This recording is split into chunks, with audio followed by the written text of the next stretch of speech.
Vandag hier by die nagmaalstafel kyk ons terug na 'n profesie wat byna 700 jaar voor die kruisiging van Christus geskryf is. Ons lees in Jesaja 52 en 53 van iemand wat sou ly en sterf vir die sondes van ander. Hierdie aangrypende gedeelte word dikwels die 5de evangelie genoem, omdat dit 700 jaar voor Christus alreeds die lewe, lyding en sterwe van Jesus Christus met verstommende akkuraatheid beskryf. As ons die Nuwe Testament lees, sien ons hoe dikwels hierdie gedeelte aangehaal word. In Handelinge 8 lees ons hoe die Ethiopiese amptenaar juis hierdie gedeelte lees wanneer Filippus hom ontmoet. Van wie praat die profeet hier, vra hy. En Filippus begin by daardie skrifgedeelte en verkondig aan hom die evangelie van Jesus. So die vroeë kerk alreeds in hierdie teks die duidelike skaduwee van Christus erken. Vandag, by hierdie nagmaalgeleentheid, terwyl die skadu van die kruis oor ons val en die lig van die opstanding op ons skyn, kyk ons weer na hierdie oeroue woorde om opnuut te verstaan wie Jesus Christus werklik is en wat hy vir ons gedoen het. Terwyl ons die brood breek en die wyn drink, gaan ons terug na hierdie antieke woorde om die diepte van God se verlossingsplan te verstaan en om opnuut verwonder te staan oor die liefde van ons verlosser, hy wat werklik die man van smarte was. Jesaja 52 vers 13, kyk, my diensknegt sal suksesvol wees, hy sal uitstyg uit troon en baie verhewe wees. Dit is 'n herinnering dat Jesus nie by Golgotha eindig nie. Die verhaal van Jesus is nie net 'n tragedie nie, dit is 'n oorwinning. Hierdie woorde het vir ons 'n diep betekenis, want dit was God se plan van die begin af. 700 jaar voor dit gebeur het, word dit verduidelik. Die lyding aan die kruis was nie 'n noodplan wat God moes beding omdat alles skeef geloop het nie. Dit was die weg na heerlikheid wat hy van ewigheid af beplan het. God, die Vader, sien reeds die oorwinning wanneer Jesus die pad van die kruis begin stap. Hy sien reeds die kroon aan die ander kant van die kruis. En wat 'n troos is dit nie vir ons nie. In ons donkerste uur, in ons diepste smart, sien God alreeds die oorwinning wat kom.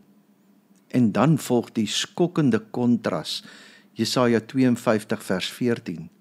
Soos baie ontsteld was oor hom, so onmenslik misvormd was sy voorkoms, sy gestalte nie meer die van 'n mens nie. Ja, so is hy geslaan, so is hy gemartel. Die pad na heerlikheid loop deur die dal van vernedering. Ons verlosser se liggaam is so vermink dat hy skaars nog as 'n mens herkenbaar was. Hierdie woorde beskryf die gevolge van die geeseling, die doringkroon, die spykers en die spies. Die evangelies vertel ons dat Jesus gegeesel is voordat hy gekruisig is. 'n Straf so wreed dat baie dit nie oorleef het nie. Die Romeinse sweep was ontwerp dat waar dit jou getref het, vleis uit jou liggaam geskeur is. Die doringkroon het in sy kop ingesteek en die spykers wat deur sy hande en voete geslaan is, het onbeskryflike pyn veroorsaak. Hierdie profetiese woorde is letterlik vervul. Wanneer ons die nagmaalsbrood breek, herinner dit ons aan Jesus se liggaam wat gebreek is, die vleis wat uit sy liggaam geskeur is. Wanneer ons die wyn drink, herinner dit ons aan die bloed wat uit sy wonde gevloei het. Die gebreekte brood en wyn wat uitgegooi is, vertel die verhaal van hierdie mishandeling ter wille van ons verlossing.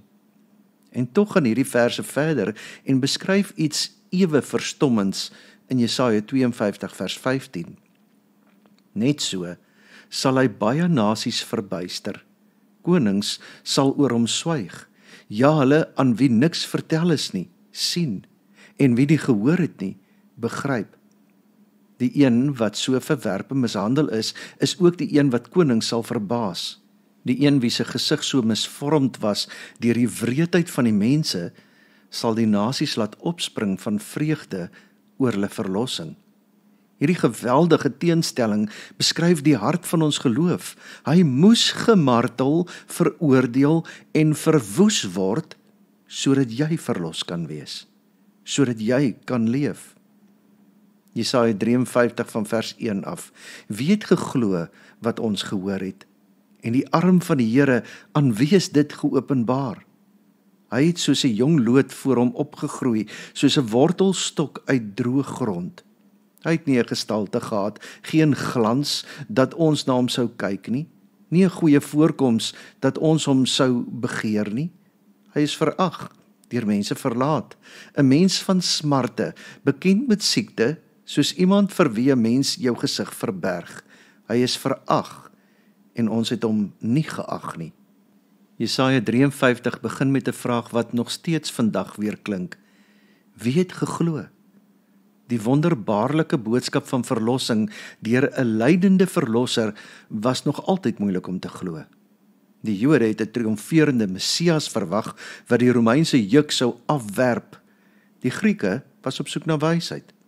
Maar God het gekies om deur die skynbare dwaasheid van die kruis te red. 'n Struikelblok vir die Jode en dwaasheid vir die Grieke, sê Paulus. Jesaja beskryf 'n figuur wat nie indrukwekkend of aantreklik is nie. Hy word vergelyk met 'n tengerplantjie wat uit die droë grond groei, onaansienlik, onverwag, skynbaar sonder die potensiaal om te floreer. Daar was niks in sy voorkoms wat mense na hom sou aantrek nie. Hy was 'n man van smarte, iemand wat gewoond was met pyn en lyding. So gewoond met lyding dat mense hulle gesig van hom af weggedraai het. Jesus het nie gekom as 'n koninklike figuur wat deur die wêreld verwelkom sou word nie. Hy is in 'n stal gebore, het as 'n timmerman groot geword en is verwerp deur die godsdienstige leiers van sy tyd. Hy was 'n man wat vertroud was met verdriet en pyn.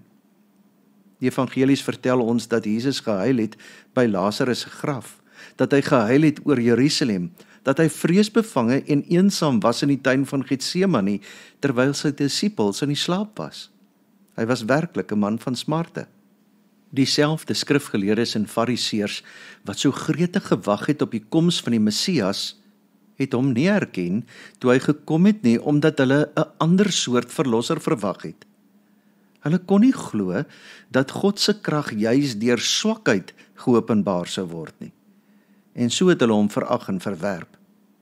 En tog is dit hierdie veragte en verlate man wat ons by hierdie tafel kom ontmoet. Die nederige brood en wyn verteenwoordig hom wat die pad van vernedering tot die einde toegestap het. By die nagmaalstafel ontmoet ons nie 'n ontoeganklike, verhewe God nie, maar een wat gekies het om af te daal tot op ons vlak, om ons smart en pyn te deel, om waarlik die Immanuel, God met ons te wees. Jesaja 53 vers 4 en 5. Nogtans ons siektes, hy het dit gedra, en ons smarte, hy het dit op hom gelaai, maar ons het hom beskou as iemand wat gekastei word, geslaan deur God en verneder.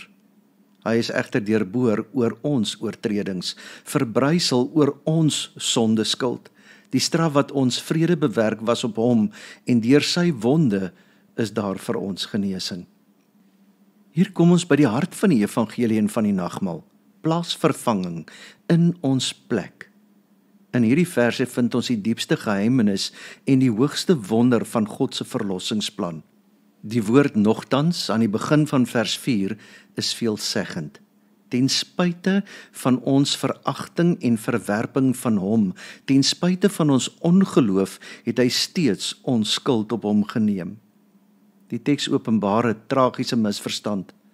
Terwyl Jesus aan die kruis gehang het, het die omstanders gedink dat hy deur God gestraf word vir sy eie sondes. Was dit nie God se oordeel oor hierdie lasteraar nie, het hulle onder mekaar gefluister. Maar die waarheid was juis die teenoorgestelde. Hy is gestraf vir ons, vir jou sondes. In hierdie verse sien ons die plaasvervanging in jou plek, die ruiltransaksie, 'n goddelike transaksie. Ons siektes, as straf van God, het hy gedra. Ons smarte as straf, hy het dit gedra. Ons oortredinge, hy is deurboor. Ons ongeregtighede, hy is verbrysel. Let op die herhalende klem op die woord ons. Dit is soos 'n klok wat lui deur hierdie gedeelte heen, ons. Jesaja sluit homself en al die lesers hierby in. Ons kan nie buite staan en na die kruis kyk asof dit niks met ons te doen het nie. Dit was ons oortredinge, ons sonde, ons dwaling wat Christus na die kruis gelei het. En die resultaat van hierdie goddelike omruil van rolle, sy straf bring vir ons vrede, sy wonde bring vir ons genesing. Die woord vir vrede hier is die Hebreëse woord shalom, wat veel meer as net die afwesigheid van konflik beteken. Dit dui op volkome welstand, heelheid, harmonie met God en met mekaar, totale vrede.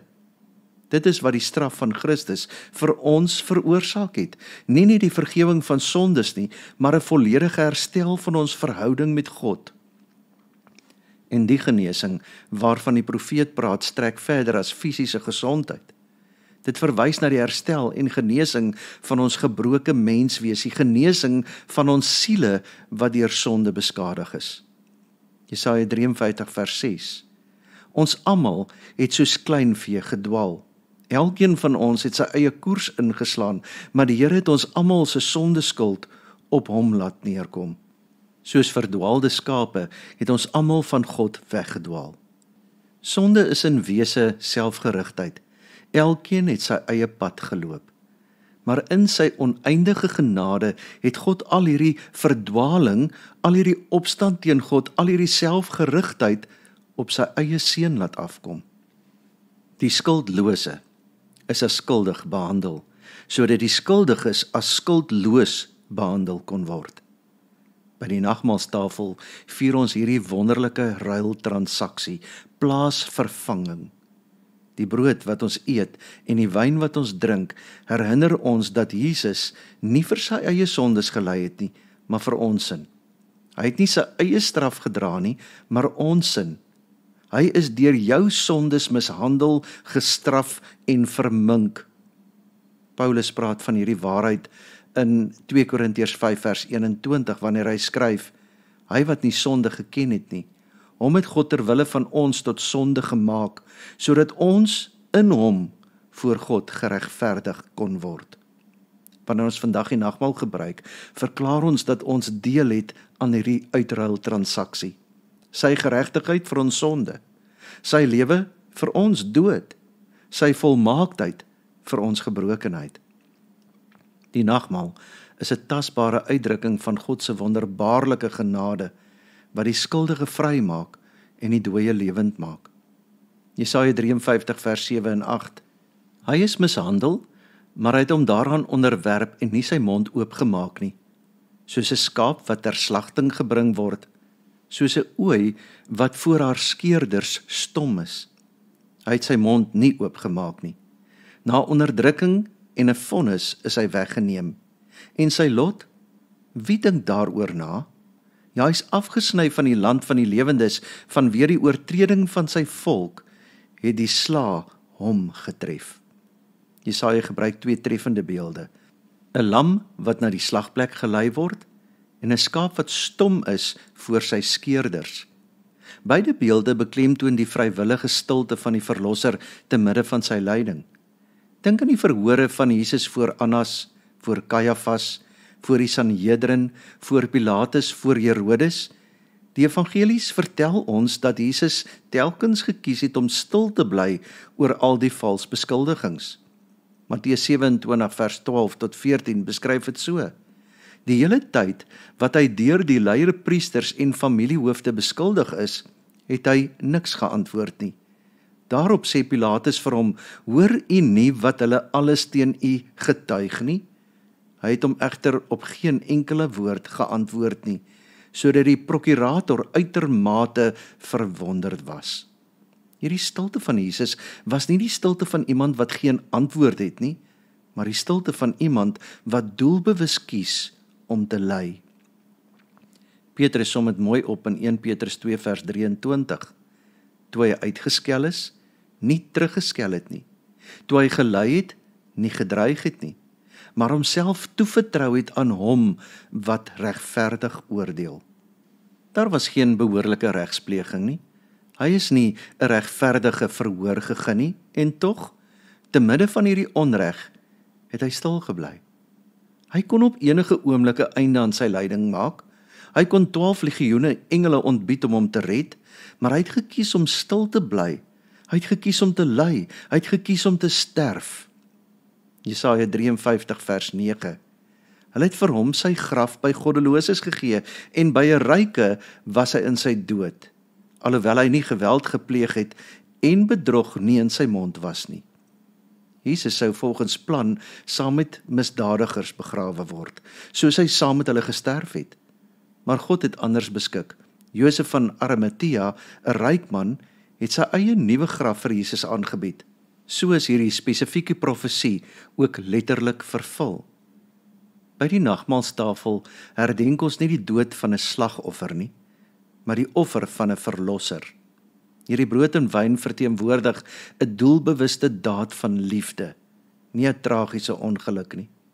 Die nagmaal herinner ons aan die aktiewe gehoorsaamheid van Christus, wat vrywillig die pad na die kruis gekies het, wat gewillig die straf vir ons sondes gedra het.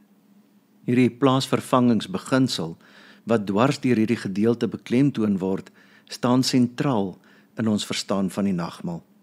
Die brood en wyn herdenk juis hierdie vrywillige offer van die lam van God, wat gewillig na die slagplek gelei is ter wille van ons. Wanneer ons dan die nagmaal gaan gebruik, wil ek jou uitnooi om die volgende waarhede te oordink. Jy is een van die ons in hierdie teksgedeelte. Ons het almal gedwaal soos skape. Erken jou behoefte aan hierdie verlosser. En dan tweedens, in jou plek. By die nagmaaltafel vier ons die in jou plek beginsel. Ons sonde vir sy geregtigheid. Ons skuld vir sy vergifnis. Ons dood vir sy lewe. Hoe reageer jy op hierdie liefdesoffer? Die gepaste reaksie is verwondering, dankbaarheid, toewyding, oorgawe en diens. Terwyl ons die brood neem, laat ons nadink oor sy liggaam wat ter wille van ons gebreek is. En terwyl ons die wyn drink, laat ons dink aan die bloed wat ter wille van ons vergifnis gestort is. Laat ons die gebruik van die brood en die wyn nie ligtelik neem nie, maar met 'n diepe besef van die koste van ons verlossing. En terwyl ons dit doen, mag ons opnuut verwonderd staan oor die man van smarte, wat ons smarte gedra het, sodat ons sy vreugde kan deel. Kom ons neem die brood. Wanneer ons die brood eet, dink ons daaraan dat Jesus vir ons aan die kruis gesterf het, en glo ons dat hy al ons sondes weggevat het.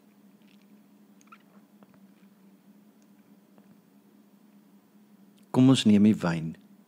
Wanneer ons die wyn drink, dink ons daaraan dat Jesus se bloed vir ons aan die kruis gevloei het, en glo ons dat hy al ons sondes weggevat het.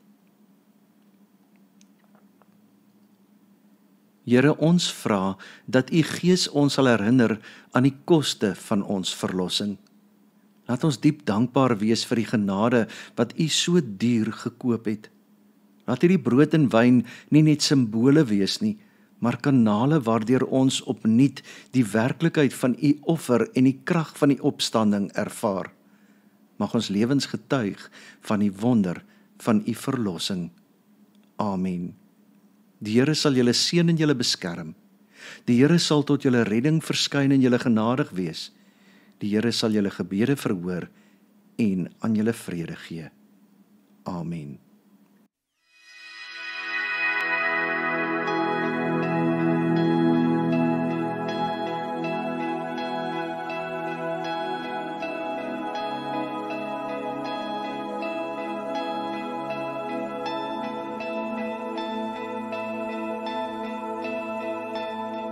Die wilde van die Heer,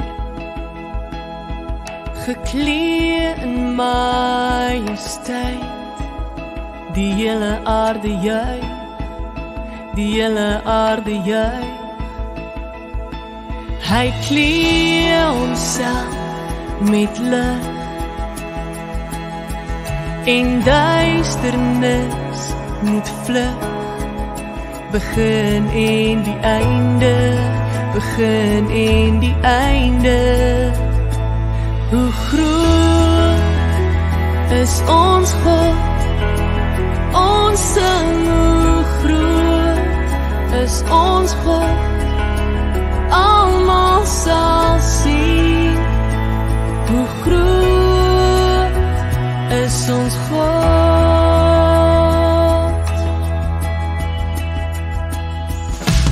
Eeuwe kom en gaan, en tyd is in sy hand, begin en die einde, begin en die einde. Die Godheid, drie in een. Oh, Vader, Gees en Seun, die leeu en die lam, die leeu en die lam. Hoe groot is ons God, ons sing, hoe groot is ons God, almal sal sien, hoe groot is ons God.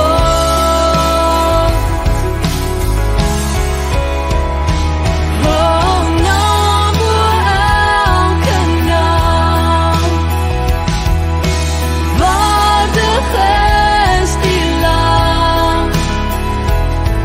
My hart sal sing, hoe groot is ons God.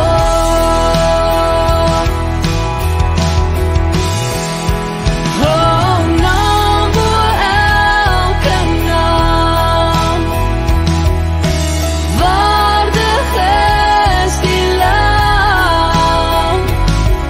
My hart sal sing, hoe groot is ons God.